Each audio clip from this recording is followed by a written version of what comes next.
Peter B. Collins, news and comment. It's Wednesday, August 19th, 2020. Just in the last 7 or 8 months of this pandemic, the oligarchs in the United States have gotten even wealthier, obscenely profiting during a pandemic. A new study from the Program on Inequality and the Common Good at the Institute for Policy Studies shows that America's billionaire class, the oligarchs, have profited from the pandemic, or at least during the pandemic, to the tune of $700 billion. Yeah, they're cashing in, while many Americans are on the verge of going under, buffeted by a loss of income, inability to pay rent leading to evictions. The moratorium on California evictions ends in a couple of weeks. And, of course, 20 million people have lost the health insurance coverage that they got when they used to have a job. And this highlights the gross inequality in this country in terms of both income and wealth. And we'll get to the events at the virtual Democratic National Convention in a couple of minutes, but I'll note that there are references to the plight of middle-class Americans. They don't talk so much about poor working-class people. But you don't hear anybody talking about restoring the safety net, expanding food stamp distribution, or anything that would ameliorate the plight of those who have been hit hardest by the impacts of the pandemic. And just for fun here, let us list the gross wealth that is held by just the top dozen rich Americans. Jeff Bezos is number one. He comes in with a fortune now at $189 billion, and I think that's after he split half of it with his ex-wife. He has nearly doubled his fortune. Elon Musk, the bad boy of Tesla, he's seen his personal net worth triple to $73 billion just in the last 6 months. So ranking, Bezos is in first place, Bill Gates, $114 billion, second. Zuckerberg of Facebook, $95 billion. The old Oracle of Omaha, Warren Buffett, $80 billion net worth. Musk at 73, Steve Ballmer of Microsoft, $71 billion. Larry Ellison of Oracle, same. Then the twins from the Google, Larry Page and Sergey Brin, 67 and 66 billion, respectively. And then the Walton family follows with 3 of the top 12 wealth holders in the country, $62 billion each for Alice, Jim, and Rob Walton. And to show just how quickly the rich are getting richer, it took Apple 42 years to reach a $1 trillion valuation, and then it took just an additional 2 years to get to $2 trillion, which occurred today based on stock market trading. Ordinarily, I don't cover natural disasters just because the corporate media does a decent job of that, and I often don't have any real strong comments to add. But I woke up this morning to the news of 367 known wildfires burning in the state of California. This is a very serious emergency. They were all sparked by 10,000 lightning strikes that occurred on Sunday morning and Monday morning of this past week. And the locations of some of these fires are so remote that firefighters haven't even reached them. When I woke up this morning, the whiff of smoke, it's what I get when my downhill neighbor is burning stuff in his smoker over the weekend, and there was a fine layer of ash on our decks, on the cars, and that is the signal that once again California is burning. And the situation is so severe that the governor, Gavin Newsom, has put out a mutual aid request across the entire nation. Initially, it was neighboring states, but the demand is so great that California is asking for help from everywhere. So in some areas, evacuations are underway. We don't have any reports of loss of life, but there has been loss of property. And it really is up and down the state. But here in my portion of Northern California, the counties of Sonoma, Lake, Napa, and Solano all have wildfires that are uncontained at this point. Along the coast, the counties of Santa Cruz and San Mateo, both south of San Francisco, are burning, including the place where I first landed when I arrived in California back in the 70s, Boulder Creek, and there hell a lot of fuel up there, redwood trees and the complex growth underneath them. And, of course, we are very dry. We had a light winter in terms of rain and snow. So this could be a challenge that goes on for some time. It also affects air quality, which, of course, combined with the respiratory risk of coronavirus, is just another serious problem that we're facing. Yesterday, I may have been a little bit too sunny in my reporting on the about-face by Trump's crony, Postmaster General Louis DeJoy, when he announced that he would suspend all of the cutbacks and structural changes that he has made since he was appointed Postmaster General a couple of months ago. But Speaker Pelosi tossed some cold water on that today. She said, "This morning I spoke with the Postmaster General and conveyed to him that his announcement is not a solution and is misleading." She went on. The Postmaster General frankly admitted that he has no intention of replacing the sorting machines, the blue mailboxes, and other key mail infrastructure that have been removed, and that plans for adequate overtime, which is critical for the timely delivery of mail, are not in the works. Well, that repudiates just about everything that DeJoy said yesterday.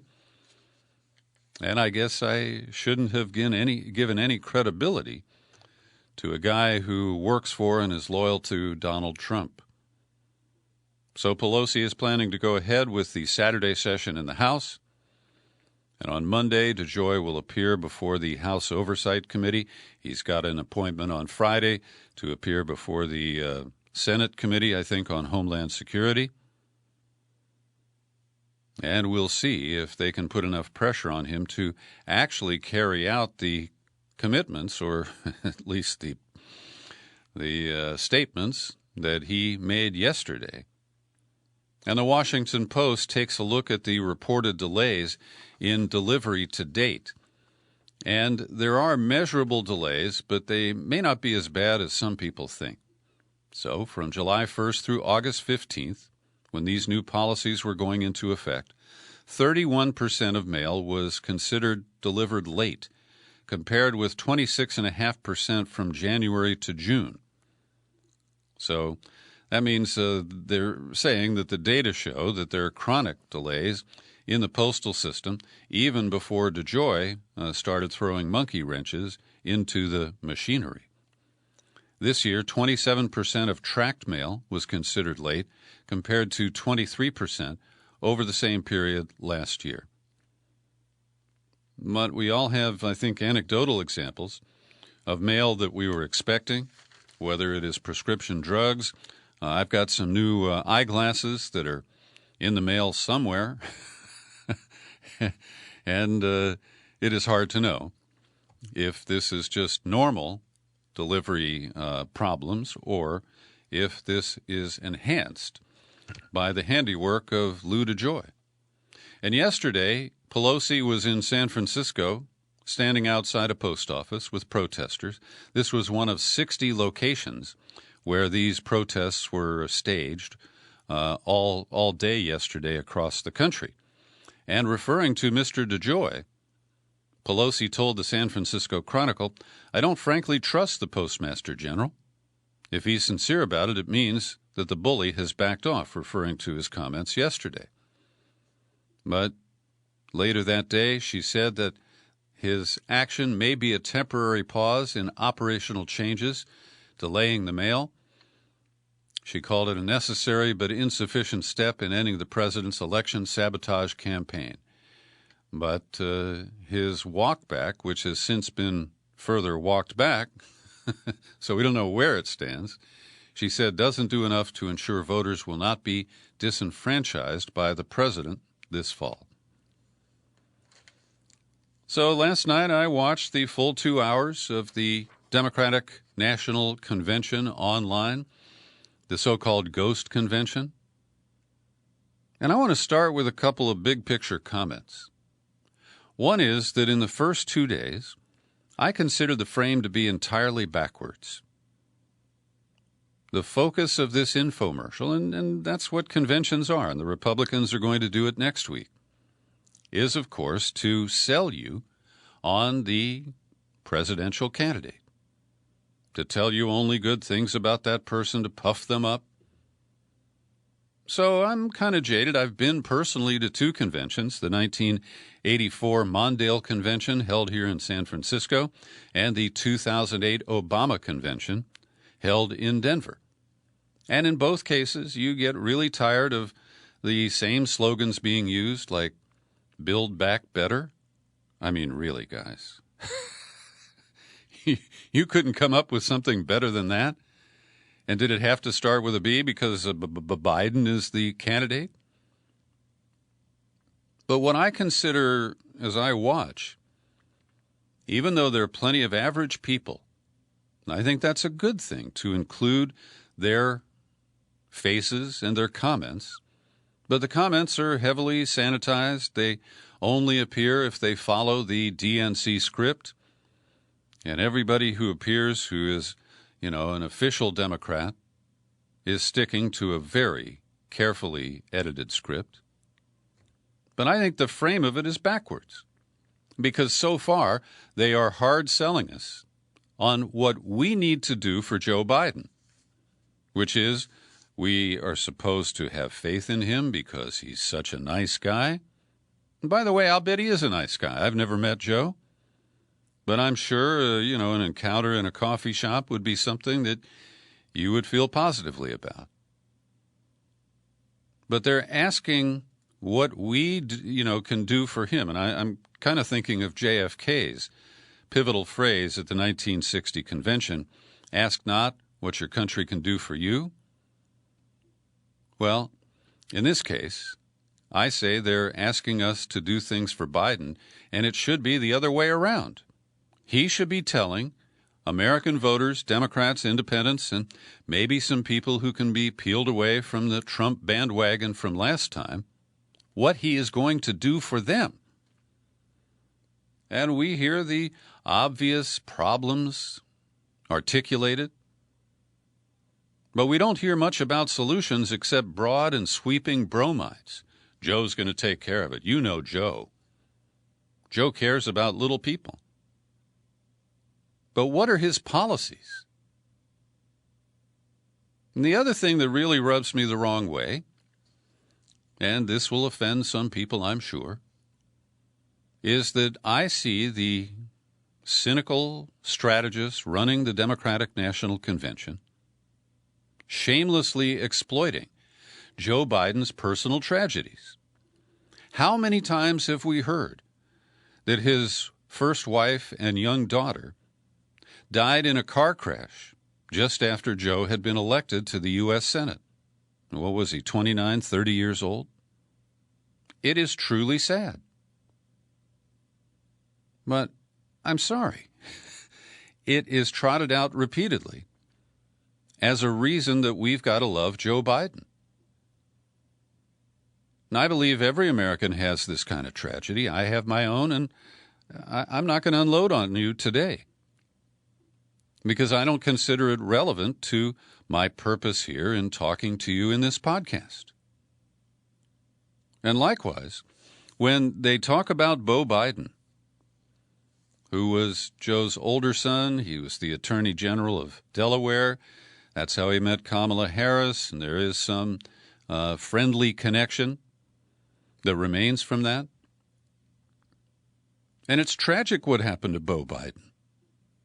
He volunteered for a tour in Iraq, and Joe Hickman has confirmed after writing the book about the burn pits that he talked to Joe Biden, and Biden believes that Beau was exposed to carcinogens through the burn pits at a base where he was stationed in Iraq.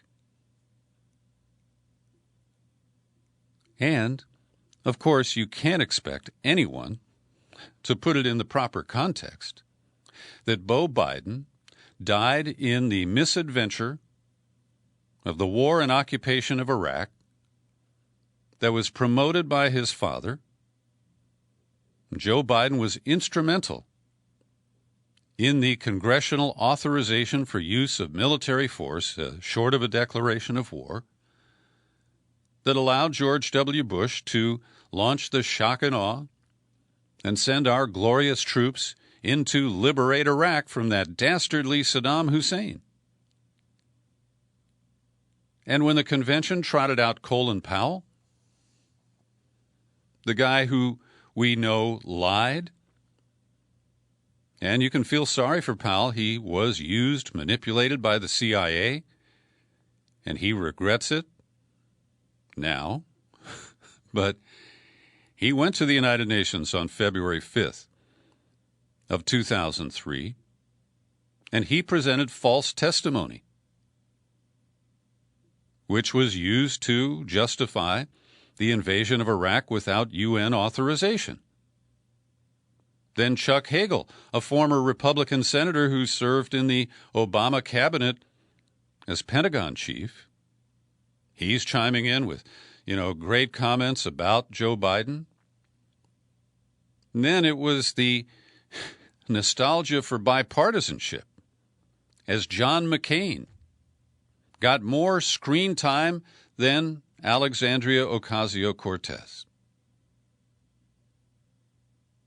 John McCain was a warmonger, a fellow hawk who crossed the aisle to, well, they didn't have to cross the aisle.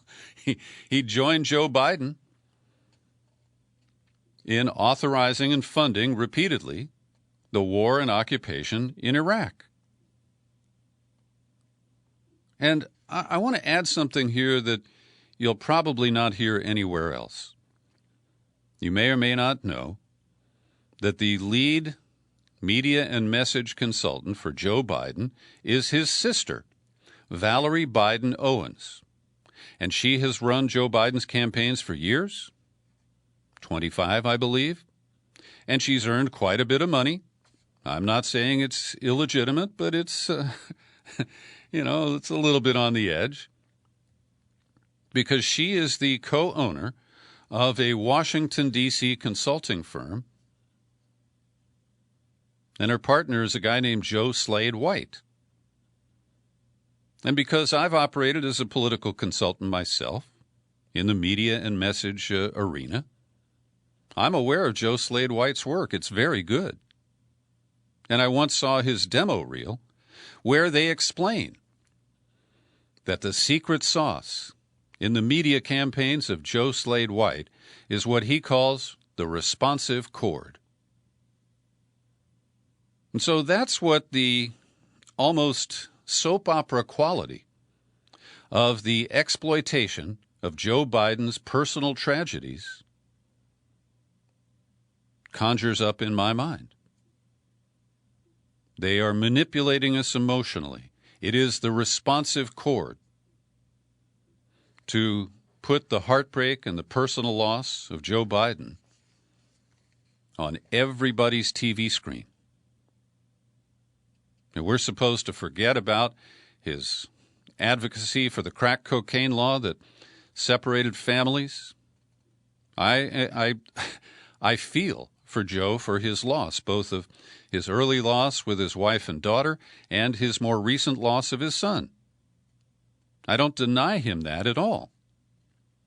But to turn this into a political chord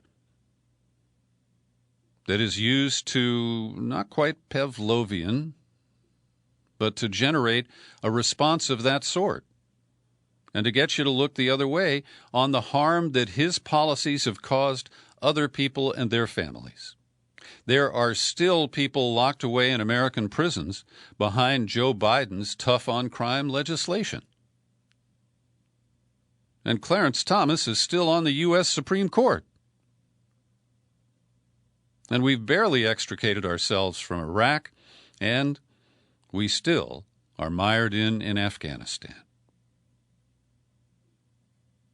And when Colin Powell and Chuck Hagel and John McCain were projected onto our screens in support of Joe Biden, for me, it was an ugly reminder of the way they all colluded with George W. Bush to engage in a war of choice that has badly defined America ever since. Cost us trillions, thousands of our soldiers, hundreds of thousands, if not millions, of Iraqis and others. Our policies have wreaked havoc, created refugees all across the Middle East. What do we have to show for it? Now, I'm not naive. I don't expect honesty from a political convention. But do they think we are so stupid that they can present a kind of positive side of McCain and Powell, John Kerry, who voted for the war? And we are either just so neuralized, if you remember Men in Black, or that Americans have such short memories and limited attention spans that we can't recall the lengthy history of Joe Biden. And when they gave us audio, I guess Jimmy and Rosalind Carter at age 94 don't want to appear on camera, and Jimmy's voice was pretty weak. I'm not criticizing him, I'm just observing. But it only reminded us how long Joe Biden has been around Washington. And once again, like we did in 2016, in what is clearly a change election, the Democrats are promoting the old guard, these elderly people, fossilized politicians, whose policies are even more fossilized. And we're supposed to just listen to this parade of testimonials and hagiography that will, I don't know, cause us to fall in line. So, that said, I do think that the 57 participants in the roll call from locations all across the American, not just the 50 states, but including our possessions, like the Northern Mariana Islands. Hey, Tom DeLay, I remember. I remember when you exploited the Marianas. So the virtual roll call was a big hit, and I'm sure the Republicans will repeat something like it in their online convention next week. But I want to credit The Guardian, which is offshore from the United States but has pretty big online circulation here, for being pretty honest. Their headline reads, DNC's Uplifting Moments Paper Over Contradictions and Hypocrisies. Inspiring speeches, grassroots party members, and a shining roll call downplay the aging factor and leaders' political missteps. So I already mentioned Jimmy Carter. Bill Clinton got 5 minutes. And if they let him, he'd be talking for an hour and a half. But it's over for Bill Clinton. And it's over for Hillary Clinton. And I can't remember if she's speaking tonight or tomorrow. But the Guardian notes Clinton is out of place because of the Me Too movement. They don't even reference his fun games with Jeffrey Epstein. And somebody in the right wing released a photo yesterday that is purported to be Bill Clinton receiving a massage from one of Jeffrey Epstein's girls. The Guardian says here among the ghosts of conventions past was John Kerry, who, like Biden, was challenging an unpopular incumbent in 2004 only to fall short. They mention Colin Powell and invoke a tweet from Michael Moore. Can't wait for Colin Powell's irrefutable and undeniable case for a Biden presidency tonight. That is the line that was used to describe his speech at the UN. Nothing unites our country more than all of us fondly reminiscing about the U.S. bombing, invading, terrorizing, and pillaging Iraq on the basis of lies this man told the United Nations.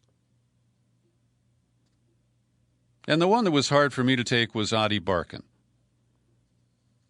He's a well-known activist who campaigned heavily for single-payer Medicare for all.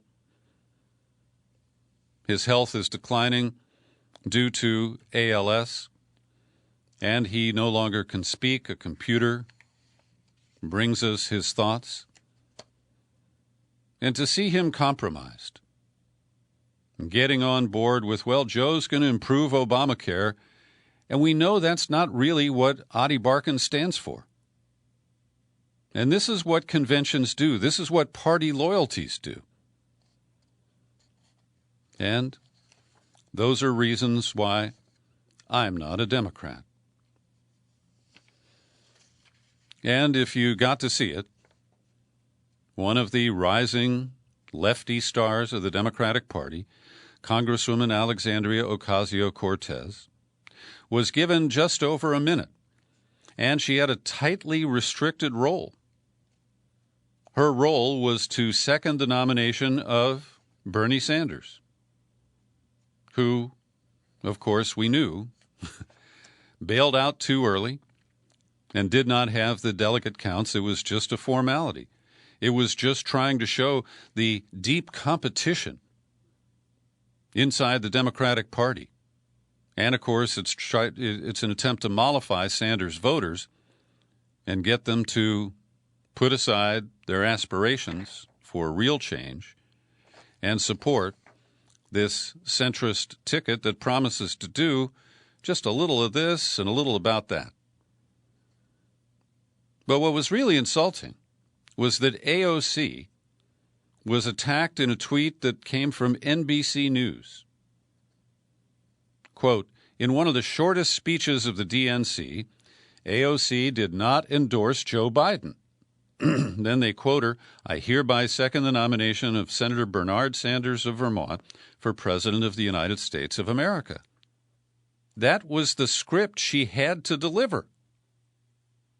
Now, she did add some of her own language to it, like, in a time when millions of people in the U.S. are looking for deep systemic solutions to our crises of mass evictions, unemployment, and lack of health care, Ocasio-Cortez said, out of love for all people, I hereby second the nomination, blah, blah, blah. So NBC was suggesting that she was off message because she didn't kiss the ass of Joe Biden. And after 3 angry tweets from Ocasio-Cortez after midnight, NBC made a clarification but didn't really apologize. They said that the tweet should have included more detail on the nominating process. No, it was an attack on her from a corporate outlet that is the mouthpiece of the Democratic National Committee. That's why we, and even Trump calls it MSDNC. So last night in Portland, a small group of agitators was at it again.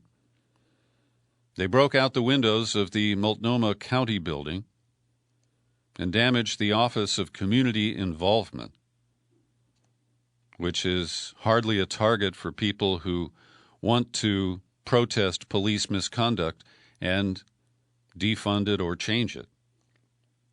And once again, I deplore this because I fear that it will only embolden Trump with his phony law and order message and the deployment of more of his stormtroopers in Portland or elsewhere. And once again, on a flimsy basis, because a small fire was started, and some headlines make it seem like they burned down the county building. There were small fires in this one room that were easily extinguished. But based on that, the police declared a riot, and that triggers loopholes in the new regulations that allow the officers to use crowd control methods like tear gas and flashbang devices. We're told they didn't deploy tear gas, but they did use the crowd control munitions. 2 protesters arrested. 1 police officer suffered minor injuries. And I also deplore the attack by street people. I won't call them protesters because that maligns the people who are out there with an honorable purpose.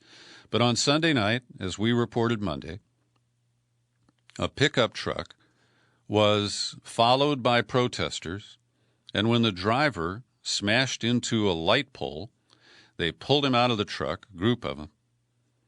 They rummaged through his truck and took some of his property. And then one man who has now been identified as a suspect, whose name is Marquise Love.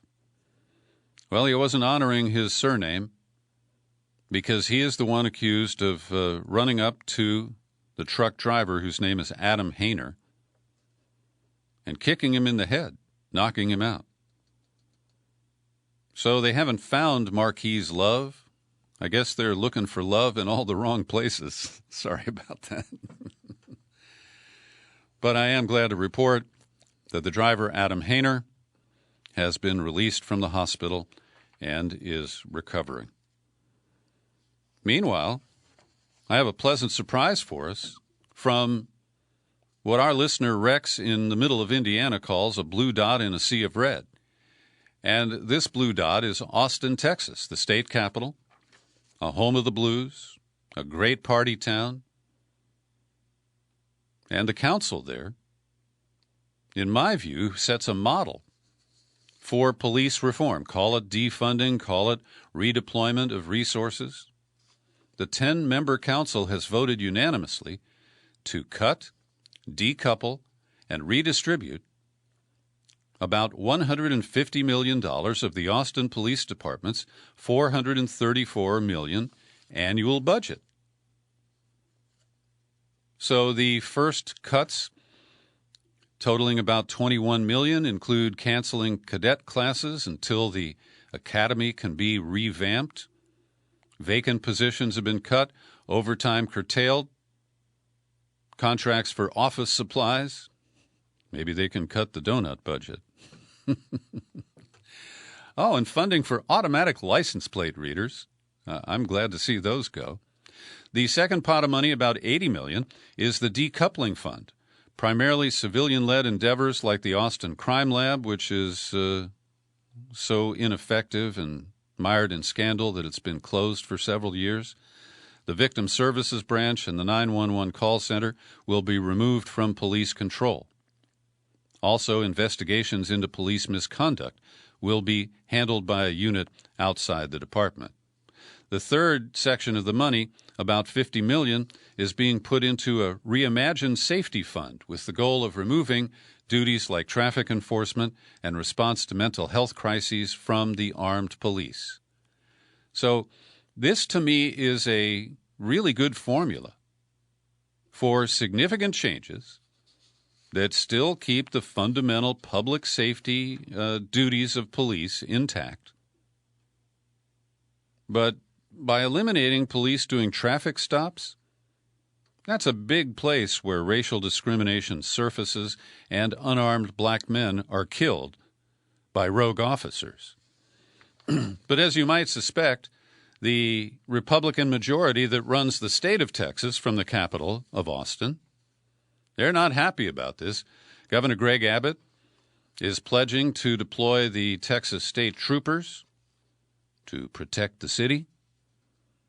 And the latest Bush in the dynasty, George P. Bush, who is the state land commissioner, I have no idea what that job is, he posted a video of a row of cars with broken windows, implying that the vandalism had taken place recently, but that apparently isn't true. And he said the need for police funding is clear as ever. This is a dangerous path to go down. So the right-wing demagogues, these honest and intelligent efforts, and threatens to cut funding to the city of Austin from the state of Texas. for these radical moves. A couple of stories about the Facebook today.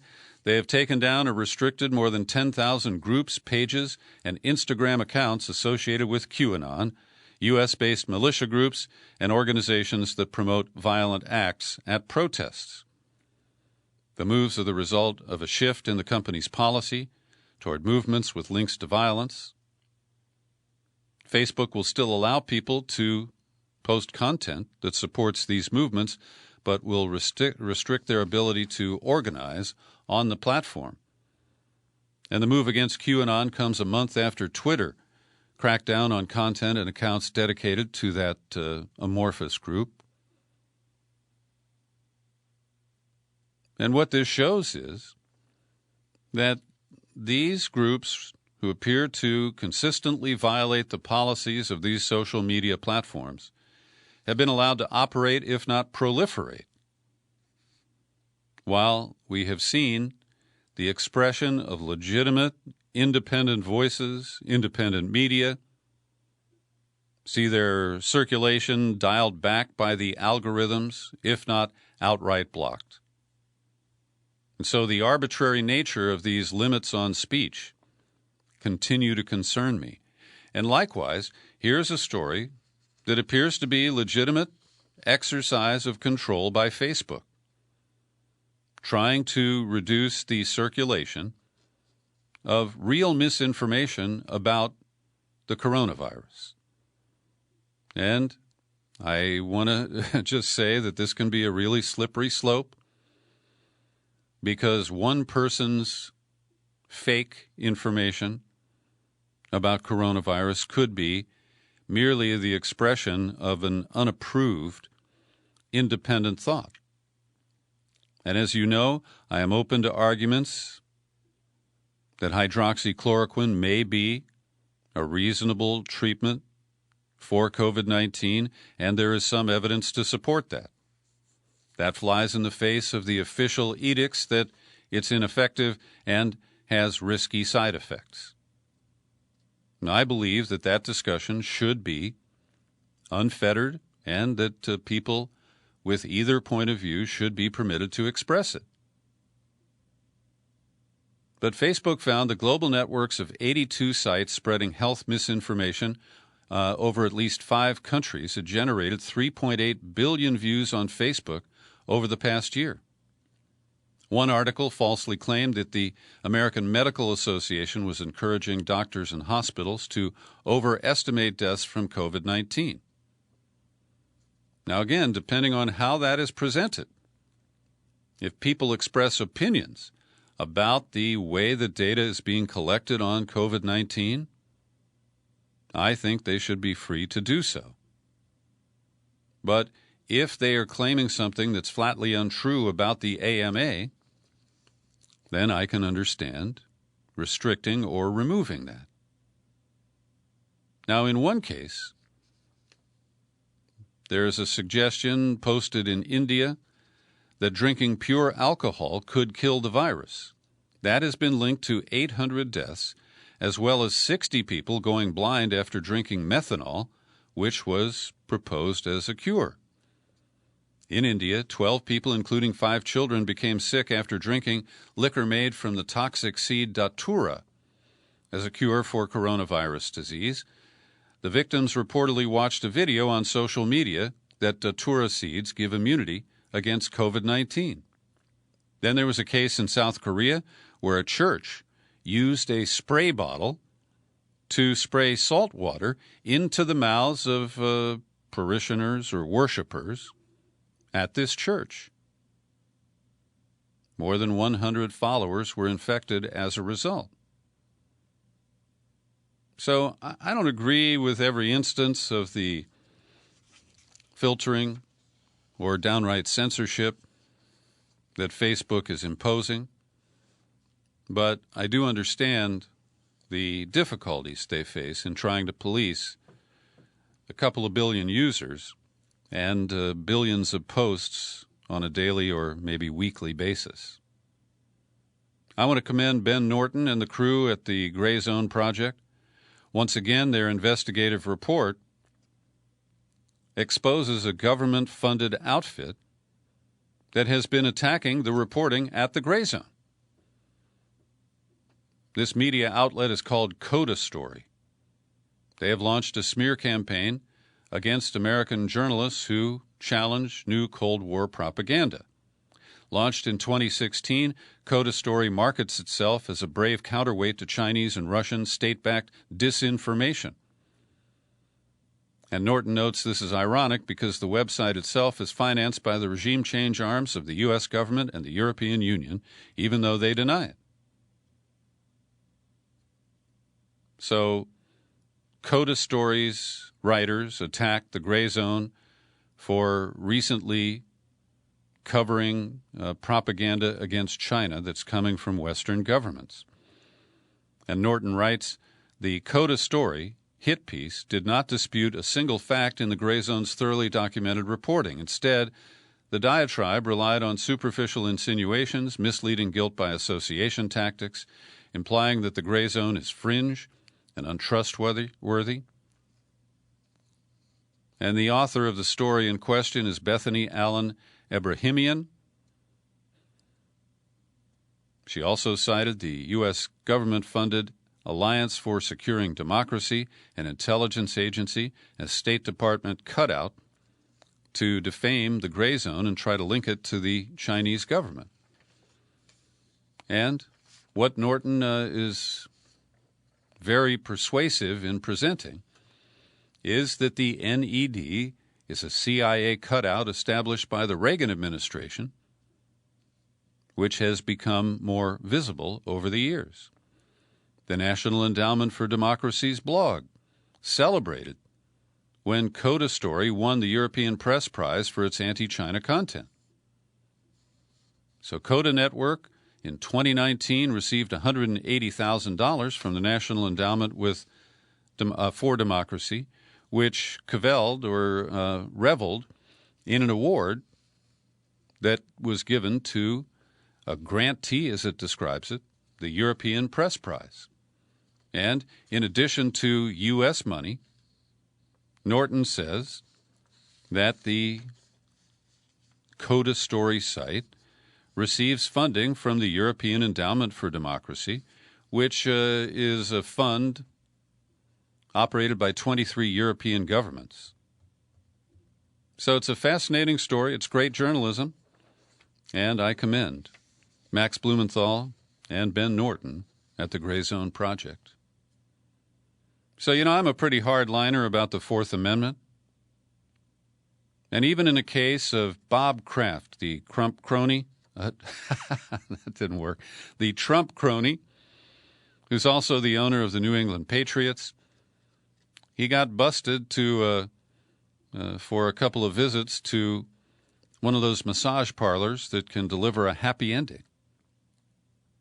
And he has fought this case. He refused to accept a plea deal, which would have been expunged. That was part of the offer. And now a 3-judge panel in the Florida 4th District Court of Appeal has affirmed a lower court decision that the police improperly gathered video evidence at the massage parlor and used it against Kraft and 24 other men who were recorded visiting and, quote, receiving treatment at several South Florida day spas. Receiving treatment? I didn't know that hand jobs and blow jobs were called treatment. But I do applaud his fight, a good fight, for our Fourth Amendment rights against intrusive surveillance. So Trump's at it again. The Goodyear Tire and Rubber Company held a training session and reminded workers of its policy against harassment and discrimination, and that associates must refrain from workplace expressions in support of political campaigning for any candidate or political party. Well, according to a Kansas television station, that training seminar explicitly said that you cannot wear MAGA attire or Blue Lives Matter sweatshirts or that sort of thing. So Trump jumped up on the tweeter and announced a boycott against Goodyear tires. And Goodyear's stock fell by 4% today as a result. He's just a petty bully. And it's sad to see him be able to move the markets in that way.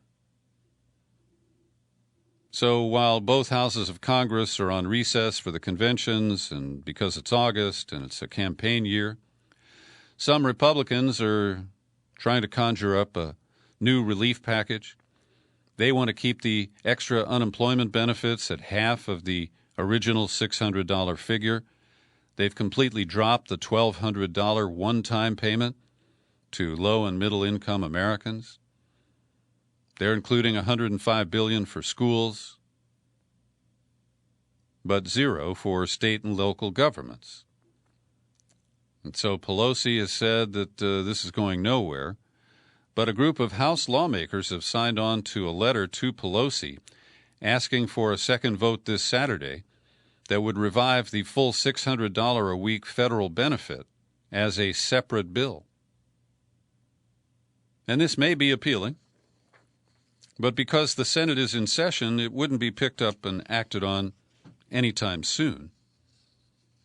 And it would undermine Pelosi's strategy to try to keep a package together that will include relief money for state and local government. And as I've argued, and I'm not alone, Jerome Powell, chair of the Federal Reserve, is warning that if states are not supported, there'll be huge layoffs that can lead to a second-round recession, and I call that a depression. But so far, the Republicans aren't interested. And I even covered that chart the other day that shows that it's not just blue states and blue cities that are in desperate need of additional revenue. Of course, the never raise my taxes Republicans don't mind if states raise taxes, just as long as they don't have to. Here's today's COVID-19 update, edited by Linda Lewis. Worldwide, we now have 22.1 million reported cases, 782,000 reported deaths. In the United States, total deaths are at 172,000 against 5.5 million cases. Yesterday, continuing a trend as the number of new cases is declining, but we have to be suspicious because testing is declining as well. There was a report of 43,000 new cases, but the daily death count almost tripled. It was under 500 yesterday, and it is 1,349 today. We've seen this the last couple of weeks where the first 2 days of the week typically show a lower count than the days that follow. The Food and Drug Administration has put on hold its emergency authorization for blood plasma as a treatment for the coronavirus in order to review more data.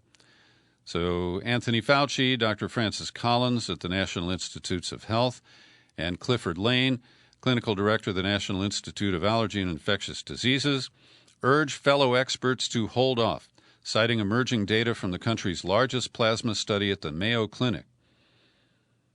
Researchers studied 20,000 patients whose doctors believed might progress to severe or life-threatening stages of COVID-19. And so that lane is stalled right now. Australia has secured a deal with the drug maker AstraZeneca to supply a potential COVID-19 vaccine to its entire population free of charge. British-based AstraZeneca is developing a vaccine in partnership with Oxford University. They have advanced trials now underway with thousands of volunteers across multiple countries. And under the deal, the Australia government would manufacture the vaccine and offer free doses to every citizen. Kaiser Health News sheds light on the causes of shortages of personal protective equipment and medical supplies and warns that shortages could persist for years without strategic government intervention. Trade associations representing manufacturers say persuading customers to shift to American suppliers has been difficult.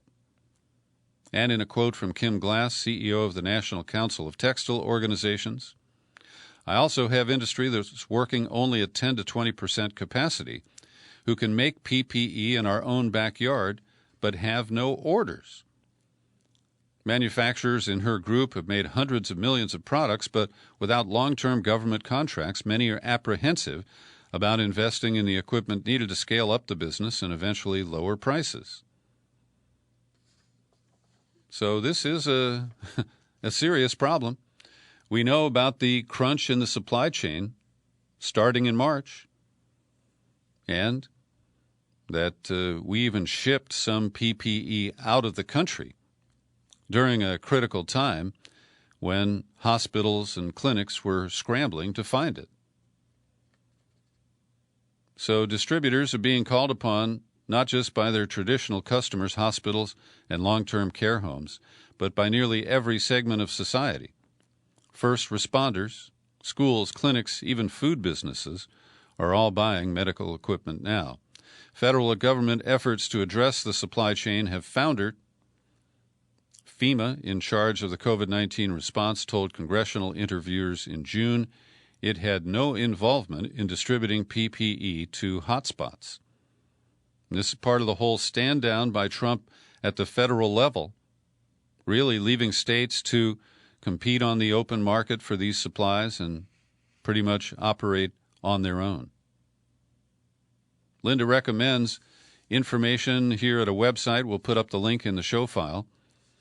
A group called California Healthline, uses graphics to more clearly explain roadblocks to COVID-19 testing here in the U.S.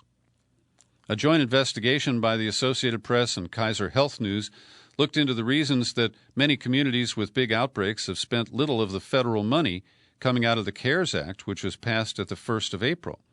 The reasons include bureaucracy, a politicized process, and understaffed departments struggling with red tape to request more money. States, territories, and 154 large cities and counties that received allotments from the $150 billion CARES Act reported spending only 25% of it through June 30th. The Republicans in Congress are pointing at that as a reason not to shovel more money out of Washington yet. A coalition of groups that includes the Bipartisan National Governors Association has blamed the spending delays on federal officials, saying the final guidance on how states could spend the money came late in June, shortly before this reporting period ended. Politics played a role in slowing funding at the Minneapolis Health Department. Federal funding went to the state to be divided among local communities, but when it came time to decide how to use that money, lawmakers in Minnesota's Republican-controlled Senate and Democratic-controlled House could not come to a meeting of the minds. Rather than send money to the harder-hit communities, as Democratic Governor Tim Walz of Minnesota preferred, the money was allocated using a population-based formula devised previously by Republican and Democratic lawmakers. And here's another item we will link to for your reference. It's about coronavirus in the indoor air and how you can get it out using air purifiers and other devices. We'll put that link in the show file next to the COVID-19 listing at peterbcollins.com. And I have two items from our great listener who hails from Switzerland, tells me he's currently hanging out in the Netherlands, Olivier de Merlot. He writes, Peter, I heard you flat out state that the PCR is the golden standard. This is a COVID-19 test. I'm under the impression that it is not for the purpose it is used for. He says the test doesn't test for live viruses, but for virus fragments, that is, destroyed viruses. An infection may have been completely cleared, and the test may just find the remnants of the viral carnage. He adds viruses mutate. Finding a small subset of a virus genome doesn't exclude that you found a mutated one that behaves differently. The gold standard is to establish clinical symptoms and isolate the virus, but nobody actually does that. And he adds the test uses enormous amplification to make the viral fragments measurable. A PCR test can use an amplification factor that is so big you'll discover an amount of viral fragments so small as to be irrelevant. And he concludes PCR is far from being anything like a gold standard. Olivier also, in a separate email, sent me a link to a report published in the Israeli newspaper Haaretz by 4 Israeli scientists. One is the head of clinical microbiology and immunology at Tel Aviv University. Another is a physicist and expert in algorithm analysis. A third is an epidemiologist at the University of Arizona. And the fourth is Michael Levitt, a Nobel Prize-winning structural biology professor at Stanford. And they make 3 points. And essentially, they are saying that lockdowns and masks and social distancing for healthy people is the wrong approach. They say that there are 3 arguments against exposing low-risk population to the virus, and then they attack those arguments. Number 1, that infection with COVID-19 is short-lasting. They say no. Infection does not result. They argue against the idea that infection doesn't result in long-term immunity. They say that recurring infections have turned out to be testing errors, citing a case in South Korea, due to the inability of the standard PCR test to distinguish between a live virus and its residual genetic material. That's pretty much the argument Olivier made in criticizing my coverage. This report continues. Of more than 20 million people infected, only a few cases of reinfection have been reported, and the possibility of a testing error has never been properly excluded. I would agree on both of those points. That almost no reinfections have yet been established after millions of infections overwhelmingly indicates that immunity is effective for at least 8 months after the infection. So they're saying that the people who were in the first wave of infections in, say, January or February of this year appear to be immune at this point. Now, this is based on statistical analysis, and I have argued that we have weak data collection to base these kinds of evaluations on. But the authors say we see no reason to assume that immunity to COVID-19 will fade away quickly, since immunity typically lasts for years. And frankly, I consider that to be an open question that I would like to see evidence supporting the correct answer. The second point they go after, the argument that 60% of the population must be infected and become immune before the infection spread is halted, is based on an incorrect mathematical calculation. And they note the contact rate with others is assumed to be the same for each person in a population. I agree that is a bad basis. Number 2, an argument that COVID-19 is a completely new virus, therefore there is no prior immunity. So they argue that the contact rates vary. And this is obvious and true. That somebody who's a cashier at a supermarket meets more people than the average retiree, whether they are sheltering or not. So they are essentially arguing that the measures we're taking are counterproductive because many people who would pick up the virus would have either no symptoms or a mild case and recover, and they would build enhanced immunities. We've previously discussed that B cells and T cells have a kind of immunity memory that appears to outlast some antibodies. Returning to quoting this report, the most significant evidence is pre-immunity. For example, COVID-19 has several relatives, and there are other coronavirus. Such prior exposure can provide immunity to a significant segment of the population. We noted that in several closed communities that underwent testing, the infection rate was always capped at 20%. And then they say about 60% of people in California who had never been exposed to COVID-19 had immune memory cells and recognized the virus and are therefore likely to provide immunity. All right, there's no citation for that, but let's just assume and stipulate that there is a factual basis for it. Moreover, they say, a study in Germany showed that such immunity could reach a level as high as 81% of the population. So then they go into a discussion of statistics and say that in Sweden, the infection rate didn't exceed 20%. The percentage of people who survived the epidemic exceeds 99.9%. Well, this is where I kind of hit the wall. Because I find that the data are unreliable. When people start to talk about fatalities and say, look, it is merely 0.1%. Well, across a population of 330 million here in the United States, that is still a lot of people. And so, rather than approach the risk management on a cold statistical approach, I'm a little more of a humanist. And I argue that we should take measures to protect every life, even that of a senior in a nursing home who may only have a limited life expectancy. So I find that this is an interesting set of arguments. It is not shrill or aggressive, I would say.